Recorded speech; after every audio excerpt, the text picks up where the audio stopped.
Coba ingat, seandainya orang tua kita mulai sepuh, udah tua renta, apakah pernah ada adegan dalam kehidupan kita membentak orang tua kita sampai orang tua kita merasa ketakutan kepada anaknya sendiri? Orang tua kita nggak berani untuk mengatakan keinginannya, ingin dibuatkan atau ingin dimasak, ingin dibelikan satu masakan kesukaan dia. Saking takut dan saking kagetnya orang tua kita terhadap sikap kita yang pernah memarahi, membentak, bahkan kadang mencela orang tua kita. Coba ingat adegan itu yang pernah terjadi di suatu pagi di rumah kita kepada orang tua kita. Adegan yang pernah terjadi di suatu malam di hadapan orang tua kita. Bahkan kadang kita pernah memarahi orang tua kita sampai dia malu di hadapan orang banyak, di hadapan saudara-saudara kita, di hadapan saudara-saudaranya, di hadapan orang banyak yang dia tidak kenal, mungkin di jalan, mungkin di pasar, mungkin di mall, mungkin dimanapun. Karena kita kecewa kepada orang tua kita, lalu kita marahi orang tua kita habis-habisan di depan orang banyak. Sampai orang tua kita merasa sedih, kecewa, lalu merasa takut kepada anak yang dulu sering dia gendong. Anak yang dulu dikecup keningnya, tetapi ketika anak ini merasa sudah mampu, sudah punya segalanya dan orang tuanya dalam keadaan lemah, dengan sombong dia membentak orang tuanya, dengan sombong dia memarahi orang tuanya, tanpa pernah peduli dan tidak pernah lagi ingat bagaimana dulu dia diperlakukan oleh ayah ibunya. Ingat, adegan itu pernah terjadi dalam kehidupan kita. Kalau kita merasa kita tidak pernah melakukan itu, mungkin kita adalah seorang pelupa. Saya kira orang seperti kita yang dulu pernah masa-masa kelam, pernah nggak stabil emosinya, pernah mengalami masa-masa sulit. Saya kira semua kita pernah ngalamin masa ketika kita benar-benar menyakiti perasaan ayah dan ibu kita. Kita buang semua jasa mereka, lalu kita mengatakan kalimat-kalimat yang seolah-olah kita adalah anak yang tidak pernah mendapatkan kebaikan dari orang tua kita. Ayah kita diam ketika dimarahi oleh kita, dan dia tidak pernah mengatakan, dulu kamu pernah seperti ini tapi saya sabar. Dulu saya habis-habisan berkorban untuk kamu, saya korbankan semuanya, saya siang malam mencari nafkah untuk kamu. Ayah kita tidak pernah mengatakan itu di hadapan kita. Dia tetap sabar menanggung semua ucapan-ucapan dan bentakan dari anaknya. Apalagi ibu kita.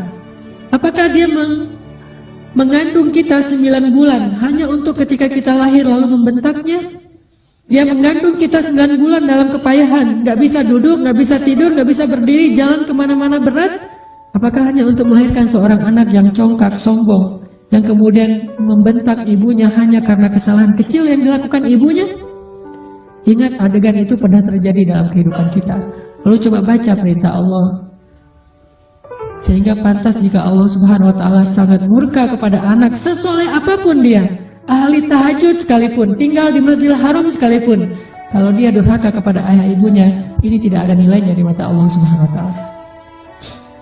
إما يبلغن عندك الكبر أحدهما أو كلاهما فلا تقل لهما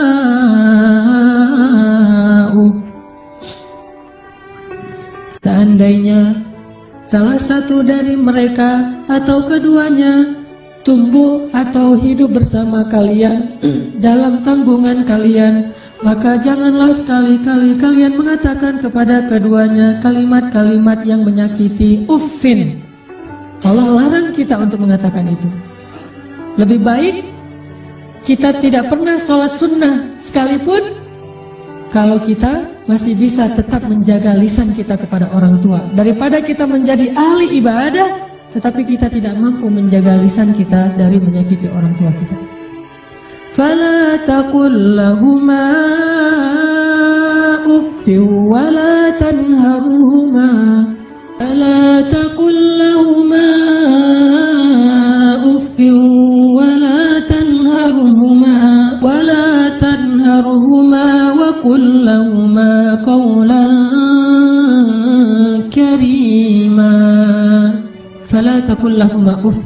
Kalimat uf ini adalah kalimat ketika seorang anak tidak mau mendengar ucapan nasihat dari orang tuanya, dia berpaling, maka itu adalah kalimat uf. Dia tidak mengabaikan apa yang diucapkan oleh orang tuanya adalah kalimat uf. Orang tuanya belum selesai berbicara, dia sudah pergi, itu adalah kalimat uf. Orang tuanya memberikan usulan tetapi bagi dia itu sesuatu yang tidak penting, maka itu kalimat uf. Semua kalimat mengabaikan yang menyakiti perasaan orang tua kita adalah kalimat uff. Sedangkan wala tanharhuma adalah kalimat seorang anak yang merasa lebih benar daripada orang tuanya. Kalimat sombong, kalimat yang seorang anak merasa lebih tahu daripada orang tuanya. Atau bisa jadi orang tuanya melakukan satu kesalahan kecil, lalu anaknya melarang orang tuanya melakukan kesalahan itu. Ibu jangan malu-maluin saya di depan umum. Ayah gak usah seperti itu. Melarang orang tuanya melakukan sesuatu yang menurut dia tidak pantas, itu termasuk wala tanharhuma. Jangan larang dia. Biarkan dia melakukan apa yang dia kehendaki selama itu bukan dosa besar. Bahkan apalagi urusan-urusan sepele di rumah tangga kita. Mungkin dia melakukan sesuatu yang gak berkenan bagi kita. Katakanlah misalnya dia memakai baju yang menurut kita tidak selalu pantas. Katakanlah dia beradab dengan adab yang tidak terlalu kita senangi. Jangan larang dia, tetapi ajaklah dia bicara yang baik-baik. Jangan pernah melarang dia melakukan sesuatu yang membuat dia merasa disalahkan, yang membuat dia merasa sensitif, karena semua itu masuk wala tanharhuma. Terus apa yang harus kita lakukan? Wa qul lahuma qawlan karima. Katakan kepada keduanya ucapan yang karim, ucapan yang mulia. Bagaimana ucapan yang mulia? Disertai dengan senyum dari anaknya, dengan suara yang lemah lembut, dengan tetap menjaga perasaan orang tuanya. Itulah qawlan karimah.